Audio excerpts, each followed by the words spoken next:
Hey there, and welcome to CBS Mornings on this Friday, November 15th. I'm Tony Dokoupil. I'm Nate Burleson. And I'm Adriana Diaz. Gayle is off, but we're in great hands. Let's go to today's eye-opener, Your World in 90 Seconds. President-elect Trump picks Robert F. Kennedy Jr., a vaccine skeptic, to lead the Department of Health and Human Services. He's a great guy, and he wants to make people healthy. It's driven him pretty wild over the last number of years.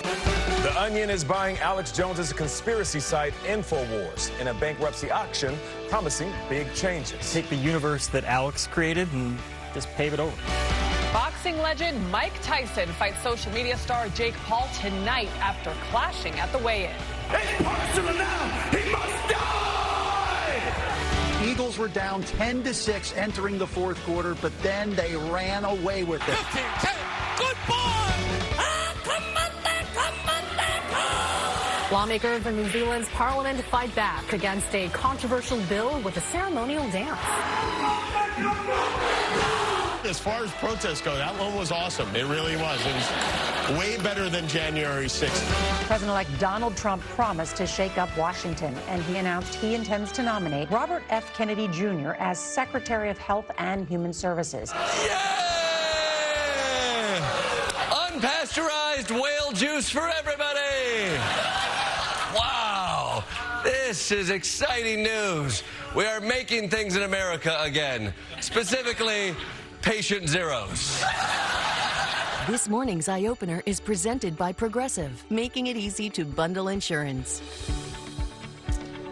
Hey there, welcome to CBS Mornings, and what the heck, let's begin right there, why don't we? Let's do it. The latest controversy over President-elect Donald Trump's new administration. He has tapped Robert F. Kennedy Jr. to be Health and Human Services Secretary. Kennedy, a well-known vaccine skeptic who has some ideas that are definitely outside of the mainstream, would go on to oversee agencies like the CDC and the FDA.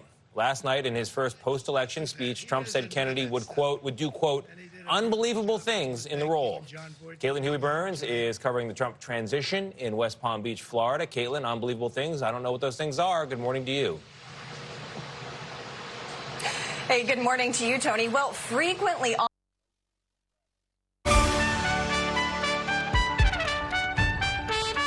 Welcome back to CBS Mornings. I'm Tony Dokoupil. Coming up in this hour, I've got a hunch, but we're going to ask Major Garrett why President-elect Trump chose RFK Jr., a health industry critic, to be in charge of health and human services. I'm Adriana Diaz. You may remember the Offspring song, Why Don't You Get a Job? Well, the popular punk band's leaders talked to us about their new album and the jobs they might have had outside music. I'm Nate Burleson. This week's Kindness 101 is all about patience. Steve Hartman shows us what it takes to help older people become tech-savvy. I don't want to become tech-savvy. Get rid of all of it. But first, here's today's eye-opener at 8. President-elect Trump faces a storm of criticism after picking vaccine skeptic Robert F. Kennedy Jr. to lead the Department of Health and Human Services. frequently on the campaign trail, Donald Trump said he wanted RFK Jr. to play a major role in health care, and now he's made that pledge official. The question is, though, can he get confirmed? This is the busiest that we've been, the driest that we've been. Fire crews in New Jersey battle tough conditions as they fight the Jennings Creek wildfire. This is the mountainous, rocky terrain that they have to navigate in order to get to these flames. Former heavyweight champ Mike Tyson is set to return to the ring tonight as the underdog against social media star Jake Paul. This is going to be a tough one for Jake to climb. He's still Mike Tyson. He's always Mike Tyson. He's not as good an actor as me. They're going to change the name of the movie from Gladiator to Pedro 1. And Denzel Washington crashes a red carpet interview with his Gladiator 2 co-star Pedro Pascal. This is Pedro. He's making time with my wife. If I were in Gladiator, I'd kill him.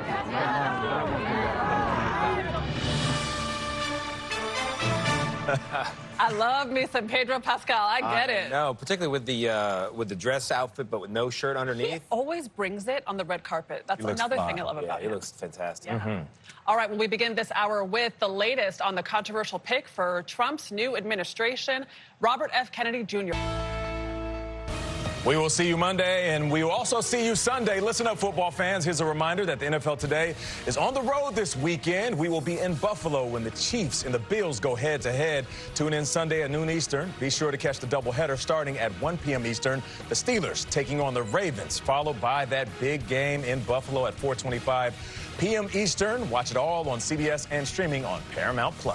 Day turning to night in Buffalo in the wintertime, late fall anyway. It's going to be cold. It's going to be cold. I'll be ready, though. You got the big coat ready? I got the big coat, the gloves. It's football, baby. Colorful, yeah. It's also Prince. Prince is back. You're so proud of me, Vlad. I got it right. I was in the green room going, come on, Tony. You can do it, baby. You can do it. I did it. That'll do it for us. We'll see you Monday on CBS Mornings. Here's a look at all that mattered this week. President-elect Trump picks one of his strongest defenders, the controversial Florida Congressman Matt Gaetz, as his attorney general. The president is smart enough and his team is smart enough to know that Mr. Gaetz will never get confirmed by the Senate. I was taught if you don't have anything good to say very little. The Northeast is still dogged by wildfires because of unusual drought conditions. We are in the midst of a record-breaking dry spell. We anticipate that we will see more of these before rain comes. The Onion is buying Alex Jones's conspiracy site InfoWars in a bankruptcy auction, promising big changes. Is that a joke? Good question. It is somehow not a joke. When we first looked into this, we were like, wouldn't it be funny if we bought InfoWars?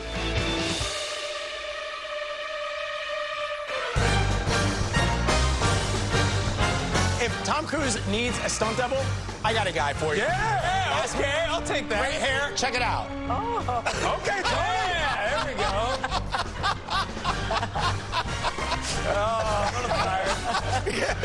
He's like, okay, I can only do one take. Give me a few minutes before we do it. It's good for him, Tony.